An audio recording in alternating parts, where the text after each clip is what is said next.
విశాఖ సాగర తీరంలో navy band music హోరెత్తించింది.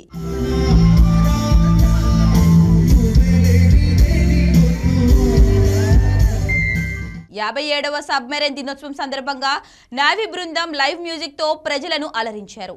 ఆకట్టుకునేలా నేవీ సిబ్బంది మ్యూజిక్ కు ప్రజలు మైమరిచిపోయారు. సాయంత్రం వేళ సాగర తీరాల అందాలను తిలకించేందుకు వచ్చే ప్రజలను నేవీ మ్యూజిక్ కట్టిపడేసింది. కెరటాలతో పోటీ పడుతూ నేవీ సిబ్బంది వాయిద్యాల నుంచి పుట్టుకొంచిన మ్యూజిక్ హైలైట్ గా నిలిచింది. ఈ మ్యూజిక్ ను నేవీ అధికారులు కూడా తిలకించారు. నేవీ సిబ్బంది మ్యూజిక్ కార్యక్రమంతో ఆర్కే బీచ్ వద్ద సందడి వాతావరణం నెలకొంది. You